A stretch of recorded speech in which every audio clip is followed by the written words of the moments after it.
Good morning student. Today we are discussing chapter number first fundamental unit of life. इसके पहले और भी topic discuss हो चुके हैं. Starting cell, who discover cell, then different scientist. और जो कल टॉपिक डिस्कस हुआ था उसमें क्या बताया था मैंने, plasma membrane. It is known as selective permeable membranes. And why it is also called selectively permeable membranes? Because it allow only selective particle enter the cell.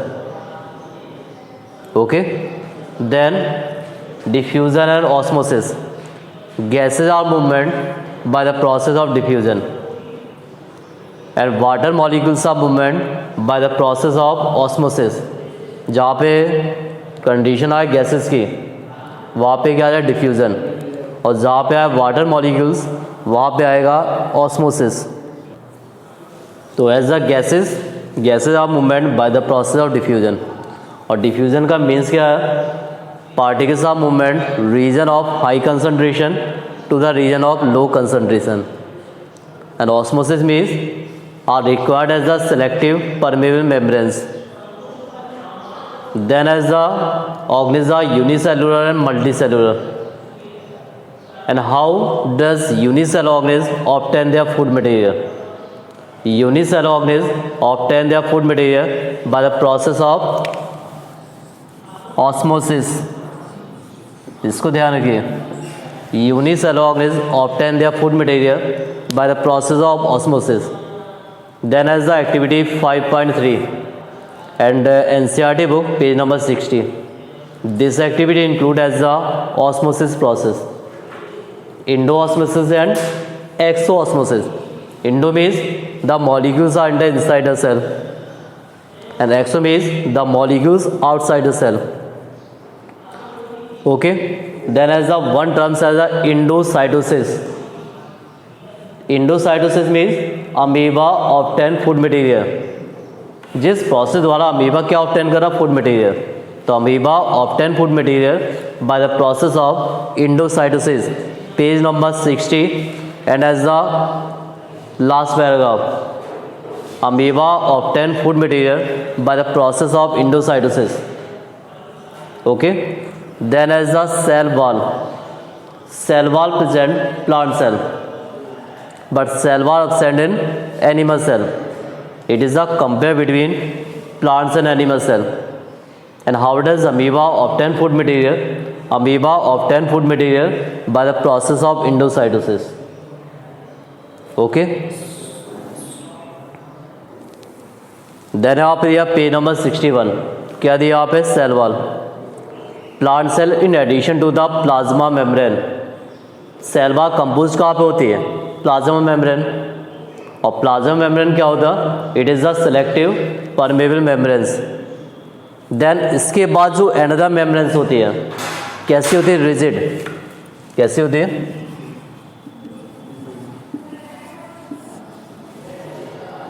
और एक कंडीशन क्या होती है, सेल वॉल. तो rigid outer covering called the cell wall. The cell wall lie outside the plasma membrane. यहाँ पे क्या होती है, प्लाज्मा मेम्ब्रेन. प्लाज्मा मेम्ब्रेन के आउटर साइड जो लेयर होती है, और ये लेयर क्या होती है, सेल वॉल.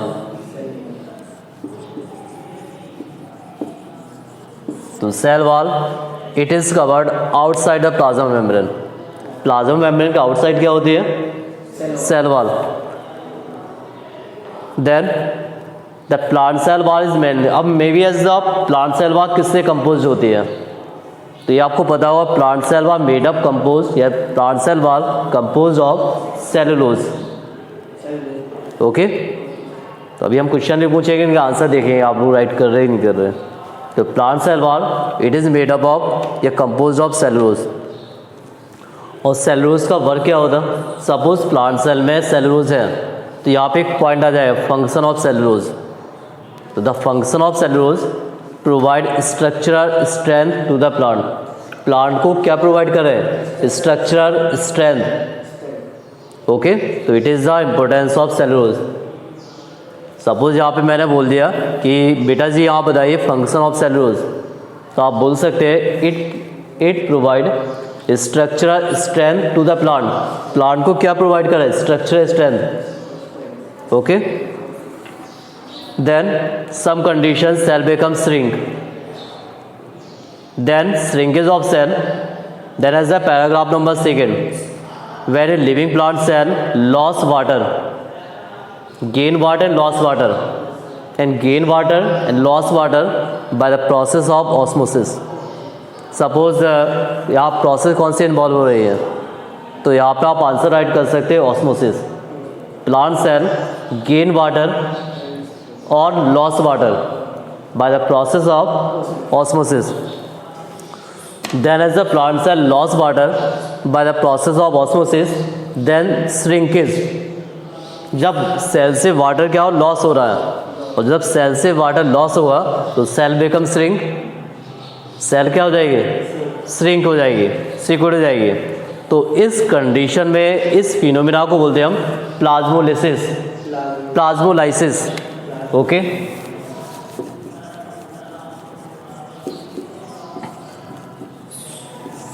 तो plasmolysis means plant cell loss water by the osmosis, this process is called plasmolysis. ये क्वेश्चन यहाँ पे आ गया। Plasmolysis means plant cell loss water through the osmosis, this process is called plasmolysis. Plant cell से water का जो loss होता है कैसे हो रहा, थ्रू द ऑस्मोसिस, इस कंडीशन को क्या बोलते हैं हम, plasmolysis. Okay, then the activity 5.6, and activity 5.6 include the slide of leaves, and these activity represent as the observing the chloroplast. Chloroplast present leaves and chloroplast present chlorophyll pigments. Generally you know as the plastid are 3 type: chloroplast, chromoplast and leucoplast. Chloroplast present chlorophyll, chloroplast में क्या होता है, chlorophyll. ठीक है, plant जो food बनाते हैं in the presence of chlorophyll. Okay, any doubt? Then as the last paragraph, cell wall permit the cell of plants, fungi and bacteria. Generally as a plant, fungi and bacteria, these organism present cell wall. Suppose यहाँ बोल दिया कि cell wall किन किन organism में पाई जाती है, तो it is the location of cell wall, plant cell, fungi and bacteria. First point बेटा plant cell, second point bacteria, third point fungi, fungus होती है, फफूंदी होती है। जैसे आप लोग घर में ब्रेड रख दीजिए मॉइस्चर में, 2-3 दिन बाद देखते हैं वहाँ फंगस हो जाती है। ओके, तो यहाँ पे क्या बताया, location of cell wall, cell wall present plants, bacteria और fungi. Generally as the same condition the cell swell up, and then cells swell up because water inside the cell, then cell becomes shrink and the cell becomes shrink because as the water loss outside the cell. Okay, so maybe as the swell up and shrink, it is depend as the water inside the cell and outside the cell. Then as the next point, nucleus. And Robert Brown discovered nucleus. Nucleus present different, Robert Brown. Nucleus present different part.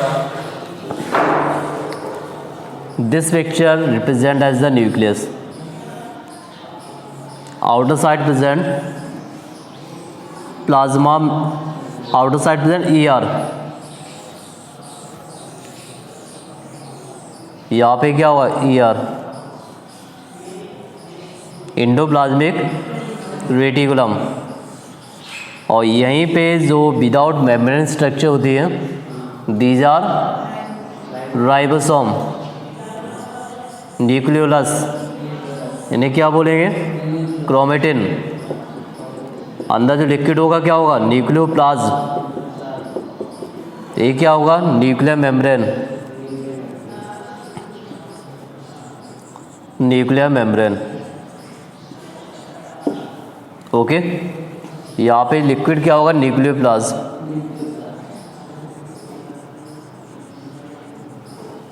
ये क्या होगा, ER। ये क्या होगा, ribosome.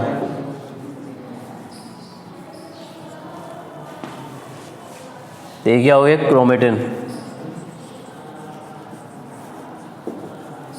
Chromatin क्या होता है, body में क्रोमोसोम होते हैं, और क्रोमोसोम में क्या होता है, DNA होता है। क्रोमोसोम, क्रोमोसोम में क्या होता है, DNA। DNA का एक्सपेंडेड टर्म क्या होता है, what is the expanded term of DNA? Deoxy ribo nucleic acid. और DNA में क्या होता, जीन। और जीन क्या होता है, it is a functional segment of DNA। Suppose defined gene, gene का मीन्स क्या होता, तो gene it is a functional segment of DNA। DNA के फंक्शनल सेगमेंट को क्या बोलते हैं, जीन बोलते हैं। Okay, there is the outer layer nuclear membranes, the gap between nuclear pour.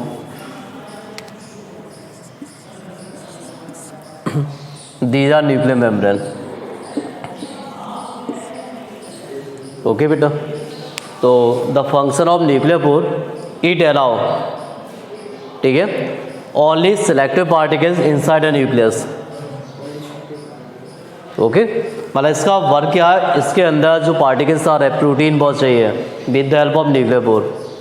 Surface कौन प्रोवाइड कर रहा है, न्यूक्लियर मेम्ब्रेन्स। अंदर जो लिक्विड मीडियम्स है वहाँ क्या होता है, न्यूक्लियोप्लाज्म। और जो बॉडी को बैलेंस कर रहा, कंट्रोल कर रहा है, वहाँ पे यूज आ गया न्यूक्लियोलस। तो this picture depict as the structure of nucleus. इसके पहले मैंने आपको बताया, सपोज हम किसी स्लाइड की स्टैंडिंग करते हैं, वहाँ पे यूज़ करते हैं सॉल्यूशन का।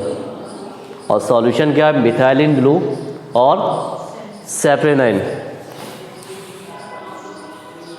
और आफ्टर स्टैंडिंग हम यूज़ करते हैं आयोडीन का। अब यहाँ पे पेज नंबर 62 एक पूरा यहाँ डीपली बता दिया। यहाँ पे क्या दिया, यहाँ पे the nucleus has double layer and the nucleus has double layer covering called nuclear membrane. यहाँ पे फर्स्ट पॉइंट आ जाएगा, ये देख रहे हैं डबल लेयर होती है, ठीक है। और nucleus has double layer covering, it is called nuclear membrane. इस डबल लेयर कवरिंग को हम क्या बोलेंगे, न्यूक्लियर मेम्ब्रेन्स।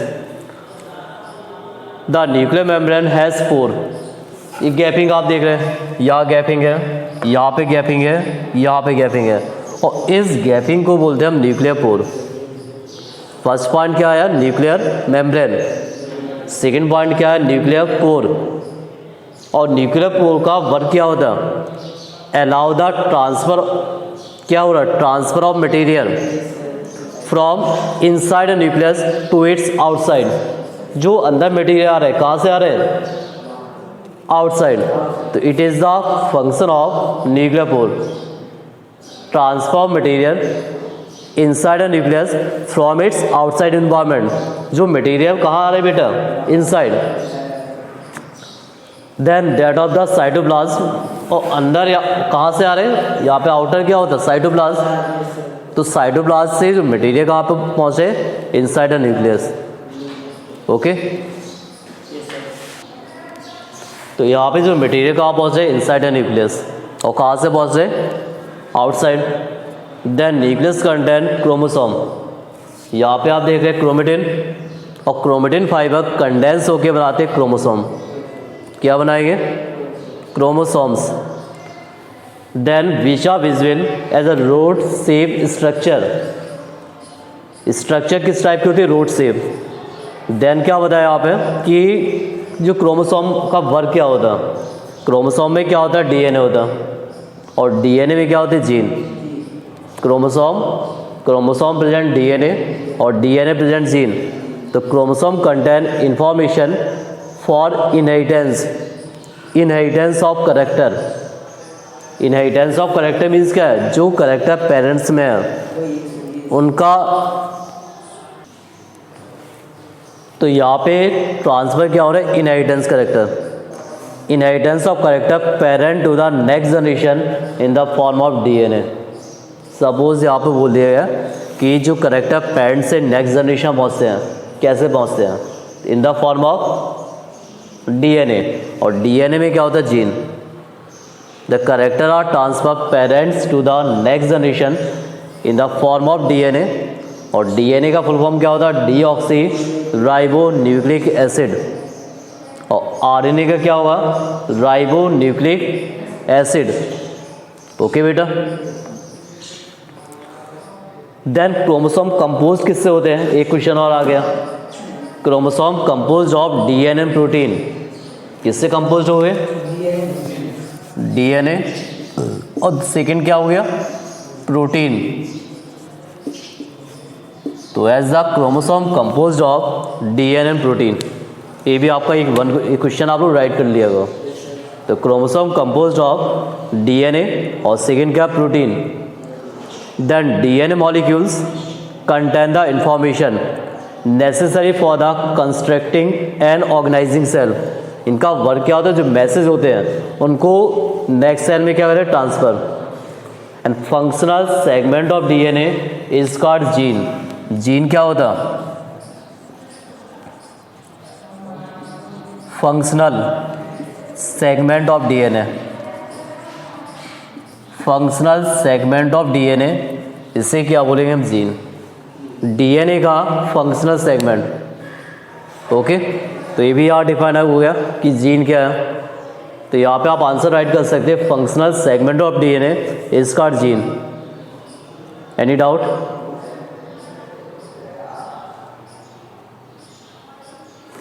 देन क्या बताया, in a cell which is not dividing the DNA is present as the part of chromatin material. DNA की location कहाँ होती है, या डीएनए कहाँ प्रेजेंट होता है, तो DNA present as the chromatin material.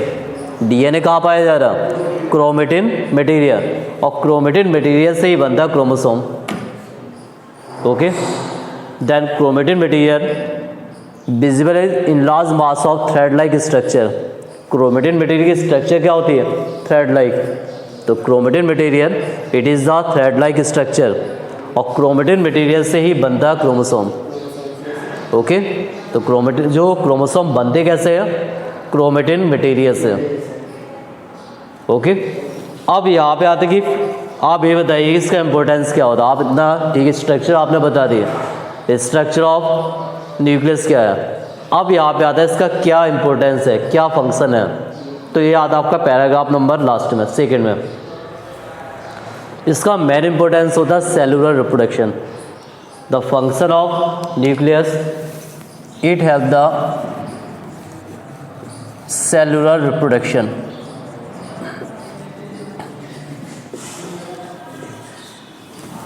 Okay, means as the formation of new daughter cell, means single cell divide then form two new cell।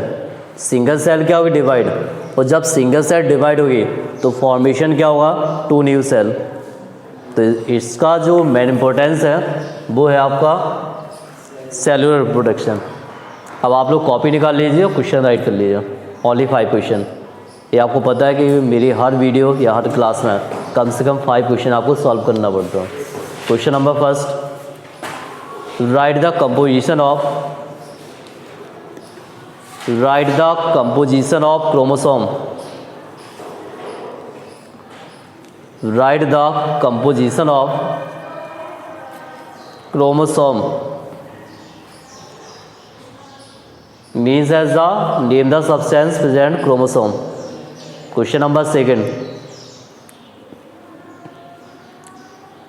write the part of nucleus।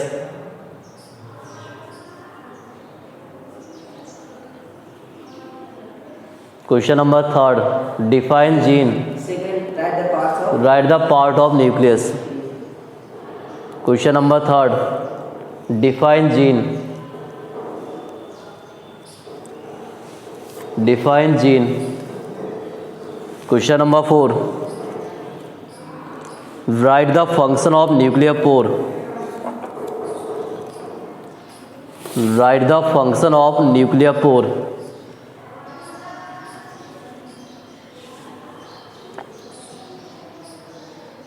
और last question, question number 5, define endocytosis.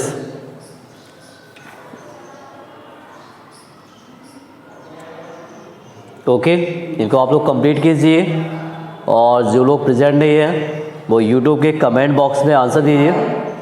Define endocytosis. And last question, define plasmolysis और define plasmolysis. तो जो present है वो answer दीजिए और जो present नहीं है वो यूट्यूब के कमेंट बॉक्स में आंसर दीजिए, क्योंकि सभी के आंसर यहाँ पे चेक किए जाएंगे। और जिन लोगों ने चैनल अभी सब्सक्राइब नहीं किया, सब्सक्राइब कीजिए, लाइक कर दीजिए और ज़्यादा से ज़्यादा शेयर कीजिए, क्योंकि ये टॉपिक और स्टूडेंट तक पहुँच जाए। Thank you.